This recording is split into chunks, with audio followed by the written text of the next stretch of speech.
Kisah cinta tak akan pernah seindah FTV. Godaan orang ketiga, jarak jauh, dan perselingkuhan kerap menjadi masalah dalam hubungan percintaan. Cinta yang sebenarnya dilewati dengan perjuangan, penuh kasih sayang, dan rela berkorban tanpa mengharap imbalan. Cinta bisa membuat hal sepele menjadi sangat indah, hingga kamu bisa lupa dengan masalah lainmu. Namun, jika terlalu cinta, kamu akan merasakan kesakitan yang amat terdalam jika kamu kehilangannya. Hal itu jugalah yang menimpa diriku. Kisah cinta yang kuraju 7 tahun lamanya itu kandas. Aku wanita yang 7 tahun menemani hidupnya, kandas begitu saja oleh wanita yang baru dikenalnya beberapa bulan yang lalu. Memang salahku yang tak pernah begitu memperhatikannya. Aku tak boleh terlalu menyesalinya. Mungkin itu memanglah bukan jodohku. Sebelum aku lanjut bercerita, yuk klik tombol subscribe dan nyalakan tombol lonceng serta share ke teman-teman kamu.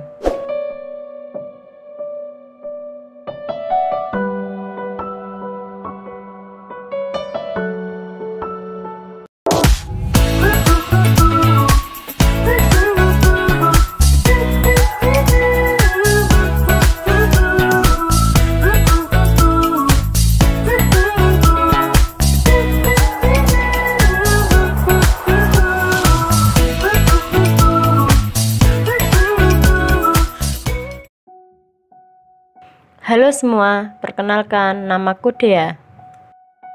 Aku akan menceritakan bagaimana kisah perjalanan cintaku yang terlihat mulus di depan, namun hancur di belakang. Cerita ini bermula ketika aku kelas 1 SMA. Itu pertama kali aku bertemu dengannya. Pacarku bernama Kevin, orangnya baik banget, ganteng, dan sederhana. Dia tinggal bersama neneknya. Ayah Kevin sudah meninggal dan ibunya menikah lagi lalu tinggal di luar kota dengan suami barunya. Aku adalah sosok cewek yang biasa aja, gak begitu cantik, pinter juga enggak, apalagi populer. Beda dengan Kevin yang populer dan disukai banyak teman-teman ceweknya, bahkan kakak-kakak kelasnya. Aku sih gak begitu cemburuan, karena aku tahu Kevin tuh bukan cowok yang genit atau suka main cewek. Aku sangat percaya dengan Kevin, karena emang gitu kenyataannya. Tiap malam Kevin ke rumahku, nyontek PR, main game, dan kalau udah jam 10, neneknya telepon dia, nyuruh pulang. Kegiatan rutin itu berlanjut terus, hingga kami sama-sama udah kelas 3 SMA. Bahkan ayah ibuku udah nganggep Kevin kayak anak sendiri, saking tiap harinya ia datang ke rumahku. Kevin juga dibuatin bekal sama ibuku kalau sekolah. Ibuku tahu kalau Kevin gak ada ayah ibu yang memperhatikannya di rumah. Hingga akhirnya kami lulus SMA. Aku ngelanjutin kuliah di kota ini saja, sedangkan dia gak melanjutkan kuliah. Dia hobi banget main game. Hobinya itu dia anggap sebagai kerjaannya, dan beberapa kali ikut turnamen hingga Singapura dan Hong Kong. Dia berhasil dan dapat banyak uang dari itu. Tapi sebenarnya aku nggak pernah nuntut apa-apa dari Kevin. Hingga suatu hari, dia bertanya padaku, "Kamu nggak pingin aku cium di bibir?" Aku kaget, kenapa dia nanya kayak gitu, padahal kalau mau cium ya cium aja.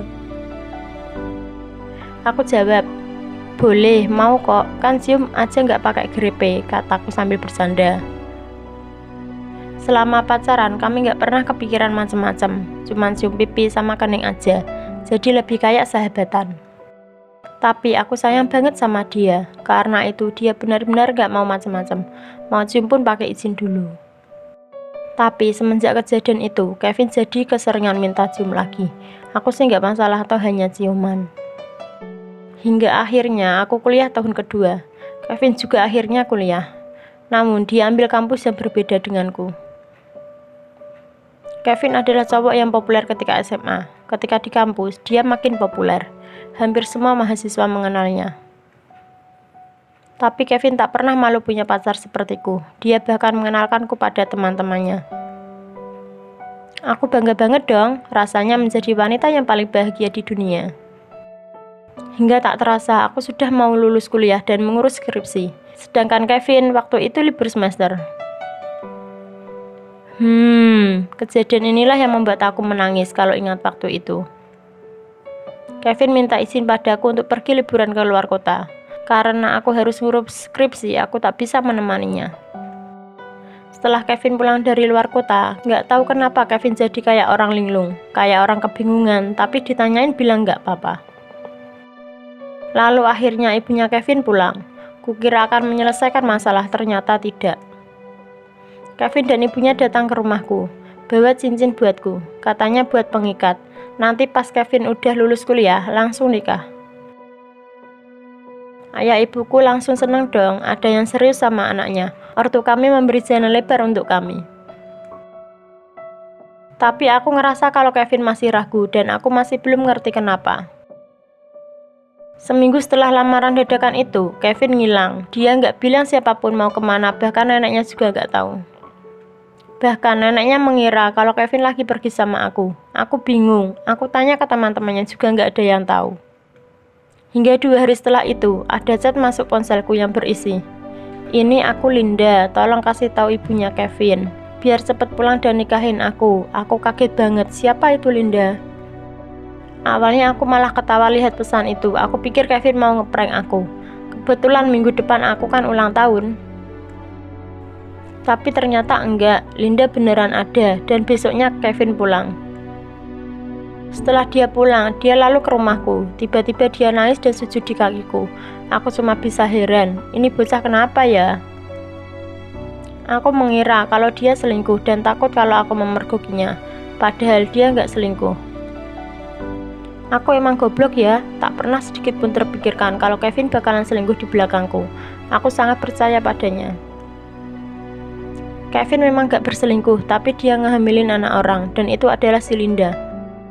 Kevin yang pacaran denganku hingga 7 tahun, dan seminggu yang lalu udah ngelamar aku, dan kasih cincin buat ngikat hubungan. Dimana selama pacaran kami hanya sejauh ciuman, Kevin bisa sampai ngehamilin orang yang baru dikenalnya beberapa bulan yang lalu. Lalu Kevin akhirnya bercerita, Linda hamil 3 bulan sekarang. Dia sudah beli obat segala macam buat gugurin kandungannya Linda. Bahkan sampai ke tukang urut dan dukun bayi, tapi bayi itu tetap gak mau dibuang. Orang lain kalau ngalamin ini, pasti akan shock, bakal nangis, dan mungkin gak bisa berkata-kata. Tapi waktu itu aku hanya berkata, "Oh, jadi seperti itu ceritanya. Bertanggung jawablah, Vin, kamu itu laki-laki, harus gentle." Namun setelah Kevin pergi, aku menangis sejadi-jadinya. Semalam aku tak bisa tidur. Pacarku bakal jadi seorang ayah, namun bukan aku ibunya, pikirku dalam tangisku. Dengan berat hati, aku harus ikhlasin Kevin untuk orang lain, karena Linda jauh lebih berhak atas Kevin daripada aku. Tapi ada yang lebih sedih daripada aku, yaitu ayah ibuku. Ibuku menangis tanpa henti dan gak bisa ngomong apa-apa. Dan ayahku dengan lapang dada berkata, biar ayah yang menemui keluarga Kevin. Awalnya aku kira ayah tak terima akan hal ini. Ayah yang akan menyelesaikan masalah ini dan menemui orang tua Linda juga. Jangan nikah siri, kasihan anaknya kalau mereka sampai nikah siri. Ayah yang akan menjadi wali bagi Kevin. Ayah selama ini sangat menyayangi Kevin. Kevin pasti bingung karena tak punya ayah. Akhirnya mereka akan menikah. Aku ingin bunuh diri rasanya, tapi aku yakin semua ini pasti ada hikmahnya. Apalagi mereka menikah tepat di hari ulang tahunku, kado dari pacarku yang tak pernah kuduga. Ibunya Kevin datang ke rumahku lalu sambil menangis dan memelukku. Aku gak datang di pernikahannya Kevin, aku gak bakal sanggup, aku takut. Tapi aku nulis surat waktu itu yang isinya, terima kasih sudah menjadi laki-laki yang bertanggung jawab. Aku ikut senang, aku ikut bangga sebagai pacarmu kemarin. Jangan dengar apa kata orang, buktikan kamu bisa jadi ayah yang baik. Aku kirim surat itu beserta kado terakhir untuknya. Waktu berlalu, kami menjalani kehidupan kami masing-masing. Namun katanya sekarang, aku dengar Kevin sudah cerai dengan istrinya. Aku tak berhak ikut campur, kehidupanku juga sudah berbeda sekarang. Aku banyak belajar dari masa lalu yang membuatku bertambah dewasa. Ada beberapa pelajaran yang bisa dipetik, bahwa berpacaran lama pun tak menjamin kamu akan menikah dengan pacarmu. Sudah banyak contohnya.